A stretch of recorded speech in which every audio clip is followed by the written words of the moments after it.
ছবি আমার ইচ্ছে ও মাই গড আর জামাটা পড়তে না এই যে একদম পারফেক্ট চারটের মধ্যে তুমি এন্ট্রি লাইন বলে দিও তো একবার এখানে দাঁড়াও না এই দাঁড়া আমাকে একটু জায়গা দাও এরকম করছো না তোমরা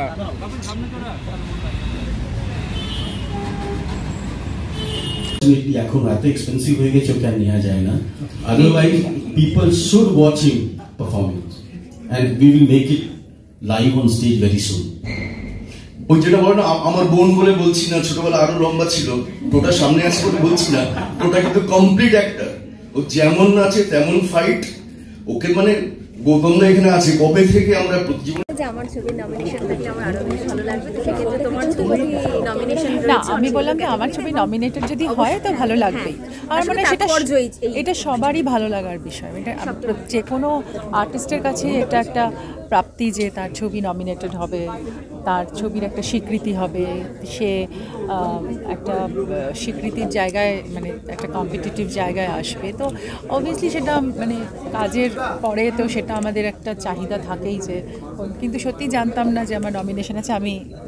আজকে শুধু WBFJকে সাপোর্ট করার জন্যই এসেছি এবং এর আগেও আমি এখান থেকে অ্যাওয়ার্ডও পেয়েছি আমার নমিনেশনও ছিল আবার নমিনেশন থাকেও নি এরকম হয়েছে অনেক সময় আমার খারাপও লেগেছে যে অনেক ভালো ছবি আমার নমিনেশন পাইনি এখানে ইনফ্যাক্ট আজকেও দেখলাম যে আমার এই বছরের আরেকটা খুব ভালো ছবি ছিল যেটার নাম দাবারু সেটার কোনো নমিনেশন নেই এবং সেটার কোনো রকম মানে কোনো বিভাগেই নমিনেশন নেই তো তো সেই জন্য আমার মনে হয় যে হয়তো কিছু কিছু ব্যাপারে খারাপ লাগা থাকে কিন্তু তাহলেও আমি বলবো যে বৃহত্তর স্বার্থে যে কাজটা হয় এবং যেখানে আজকে যেখানে অনেক নতুন নতুন অনেকের সম্ভাবনা যাদের আছে যে কোনো ডিপার্টমেন্টে সে স্ক্রিন প্লেই হোক এডিটর হোক প্রমিসিং ফেস হোক বা আর্ট ডিরেকশন হোক প্রত্যেকেই যে তাদের নিজস্ব জায়গা থেকে একটা জায়গা পেয়েছে তো সেটার জন্য আমি গর্বিত কারণ আমাদের বাংলা সিনেমাকে সবাই মিলে সাপোর্ট করা উচিত এবং বাংলা ছবির মানে একে অপরের পাশে থেকেই লড়াইটা করা উচিত যেরকম টোটা বলছিল যে একটা সিনেমা থেকে বেরিয়ে আরেকটা সিনেমায় ঢুকছে দর্শক এই যে চাহিদাটা সবসময় থাকা উচিত যে এই সিনেমা থেকে ওই সিনেমায় যাব ওই সিনেমা থেকে এই সিনেমায় যাব তো তাহলেই বাংলা ছবির এই জায়গাটা আরও অনেক স্পেসটা বড় হবে এবং মানুষের চাহিদাই কিন্তু এই মানে প্রত্যেকটা বাংলা ছবির ব্যবসাকে বাড়াবে তো সেখান থেকে দাঁড়িয়েই অবশ্যই BFJ অ্যাওয়ার্ডের একটা আলাদা ঐতিহ্য ছিল সেই ঐতিহ্য থেকে আমি সেখানে অ্যাওয়ার্ড পেয়েছি অনেকগুলোই এবং তারপরে WBFJ হলো সেইটারও একটা ডেফিনেটলি একটা জায়গা তৈরি হচ্ছে বেশ কিছু বছর ধরে এই অ্যাওয়ার্ডটা খুব সুন্দর করে করা হয় এবং অনেক ভালো ভালো কাজ আমরা এখানে দেখতে পাই তো অবভিয়াসলি সেই জন্যই আমার মনে হয় যে এটা খুব প্রয়োজনীয় জায়গা আর অবশ্যই আমরা যারা ছবি করছি রিসেন্টলি এই কিছুদিনের মধ্যেই আমার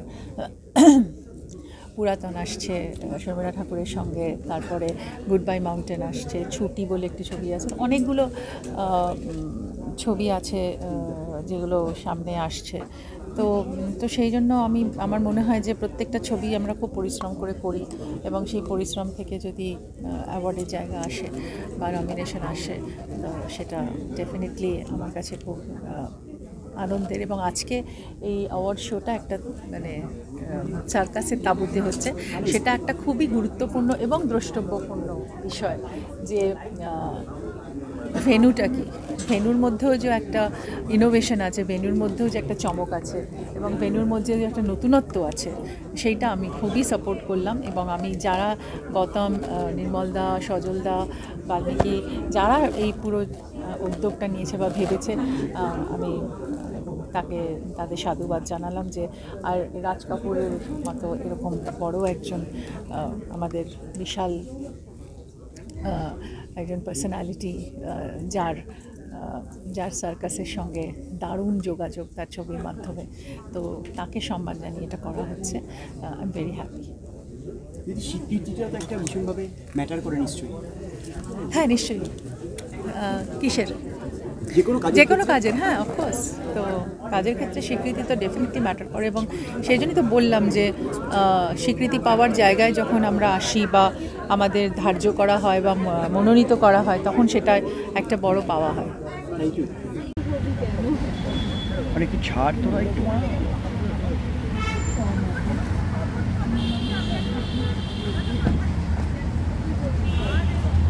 আরে ভাই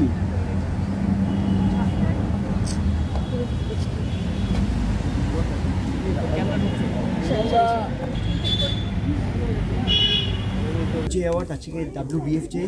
একটা বিশাল বড় ইতিহাস রয়েছে, তার তুমি আসলে পার্ট কি বলবে, কেমন লাগছে বলো? এটা সবাই তাকিয়ে থাকতো একটা সময়। এইটা তো আমার ইন্ডাস্ট্রি বা আমাদের বাংলার ঐতিহ্য যে আজকে BFJ অ্যাওয়ার্ড এমন একটি অ্যাওয়ার্ড যার সঙ্গে এমন মানুষের নাম জড়িয়ে আছে যারা প্রবাদ প্রতিম, এবং যারা পুরস্কৃত হয়েছে তারাও প্রবাদ প্রতিম। ভারতীয় চলচ্চিত্র জগতের 100 বছরের ইতিহাস যদি আমরা টানি তাহলে দেখা যাবে তারা এই ইন্ডাস্ট্রির একদম উপরের দিকে বিরাজ করেন, এবং তারা হুজ অফ দিস ইন্ডাস্ট্রি, তারা আমাদের WBFJ অ্যাওয়ার্ড নিতে এসেছে। তাই অবশ্যই এই ঐতিহ্যের সঙ্গে জড়িয়ে থাকতে পেরে এবং এই অ্যাওয়ার্ড পুরস্কারে নমিনেটেড হতে পেরে আমি খুব গর্ব অনুভব করছি। স্বীকৃতি কতটা প্রয়োজনীয় একজন অভিনেত্রীদের ক্ষেত্রে? অবশ্যই না, স্বীকৃতি ভালো লাগে। স্বীকৃতি যেরকম বিশেষ করে যারা জার্নালিস্ট, যারা বিদগ্ধ জার্নালিস্ট, যারা বছরে কম করে 15 থেকে 20টা ছবি হলে গিয়ে দেখছেন, তাদের কাছ থেকে স্বীকৃতি পাওয়া মানে তারা অন্যান্য ছবি দেখে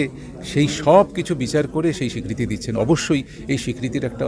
অন্য মূল্য থাকে, একটা অন্য তাৎপর্য থাকে। তাই অবশ্যই স্বীকৃতি খুবই প্রয়োজনীয় একজন অভিনেতার কাছে, কিন্তু সেটাই সব নয়। ভালো কাজ করে যাওয়া, দর্শকদেরকে আনন্দ দেওয়া, সেটা আরও বড় একটি দায়িত্ব বলে আমি মনে করি। তোমার ছবি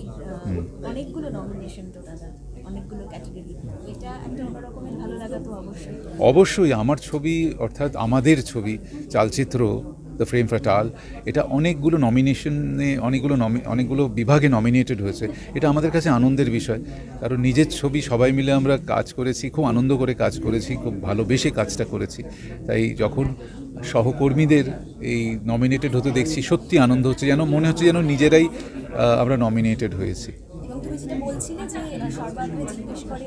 বাইরের যে কাজগুলো তুমি করো, যে এখানকার বাংলার জার্নালিস্টরা কি বলছে, ক্ষেত্রে নিশ্চয়ই মানে এই অ্যাওয়ার্ড সেরেমনির আগে নিশ্চয়ই সেরকম ওদের যখনই ছবি বেরোয় এবং যারা আমার চেনাশোনা তারা বলে যে আমার ছবিটা বেরিয়েছে, একটু দেখিস তো কী বলছে বা কী লিখছে, একটু জানাস। এটা আমি বারবার, এটা আজকাল মোটামুটি 1-1.5 বছর ধরে এই রিকোয়েস্টগুলো বেশি পাচ্ছি। Thank you mister Haque.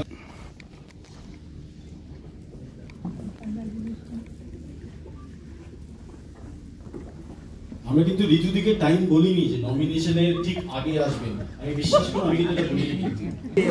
WBFJ award একটা সুদীর্ঘ ইতিহাস রয়েছে, অন্যতম একটা নমিনেশনও রয়েছে, অন্য সব কিছু থেকে নিশ্চয়ই বিষয় আলাদা। আরেকবার বলো, শুনতে পেলাম না। এই অ্যাওয়ার্ডটা নিশ্চয়ই ভীষণ রকম। হ্যাঁ নিশ্চয়ই। প্রথম কথা হচ্ছে WBFJ অ্যাওয়ার্ড এতটাই পুরনো, এখন WBFJ হচ্ছে, আগে তো BFJ ছিল, তো এইটা এতটাই পুরনো। আমার যেহেতু 3rd জেনারেশন ইন্ডাস্ট্রিতে, আমি আমার বাবার থেকে শুনেছিলাম যে আমার দাদু এই অ্যাওয়ার্ডটা আরোহী ছবির জন্য পেয়েছিলেন এবং মরুতীর্থ হিংলা যে 2টো ফিল্মের জন্য পেয়েছিলেন। তো এবং আমার বাবা সবসময় মনে করতেন যে এই অ্যাওয়ার্ডটা হচ্ছে ভারতবর্ষের, মানে অনেকে বলছেন যে ন্যাশনালের পরে, কিন্তু আমার বাবা সবসময় মনে করতেন যে এই অ্যাওয়ার্ডটা ন্যাশনালেরও আগে, কারণ এখানে না অনেক মানে এতটাই নিরপেক্ষতা বজায় রেখে এই অ্যাওয়ার্ডটাকে সবসময় মেনটেন করা হয়। তো সেক্ষেত্রে এই অ্যাওয়ার্ডটা আজকে মানে আমারও ধরো 5 বার পাওয়া হয়ে গেছে এখান থেকে, মানে সকলের আশীর্বাদে, এবং জার্নালিস্টরা যেভাবে সাপোর্ট করেছে, মানে আমার কাজটাকে তারা পছন্দ করেছে। তো এই বছরটাকেও মানে এত সুন্দর একটা ভেন্যু বললো, এমন একটা সুন্দরভাবে হবে, এবং যেহেতু রাজ কাপুর স্যারের এবার জন্মশতবার্ষিকী, সেই জন্য এই অ্যাওয়ার্ডটাকে BFJ কমিটি এবারে করতে চাইছে কোনো একটা সার্কাসের তাঁবুতে। তো এটা আমার কাছে মানে একটা নস্টালজিক ব্যাপার লাগছে যে ছোটোবেলা সার্কাস আমরা দেখতাম, এবং পরবর্তীকালে যখন বাবা হয়েছি ছেলেকে নিয়েও সার্কাসের ময়দানে গেছি অনেকবার। তো আবার নতুন করে এবারে সার্কাসের ময়দানে অ্যাওয়ার্ড হচ্ছে, এটা আমার কাছে একদম খুবই নস্টালজিক লাগছে, এবং মানে ছোটোবেলা সার্কাসটাকে দেখতে পাবো, এবং খুবই একটা অভিনব একটা প্রয়াস মনে হচ্ছে। তো থ্যাংক ইউ WBFJ কমিটিকে, অর্গানাইজারদেরকে, গৌতম জৈন স্যারকে, রিয়েল রিলকে, এবং প্রত্যেক সাংবাদিককে যারা এইভাবে এটাকে চিন্তা করতে পেরেছে।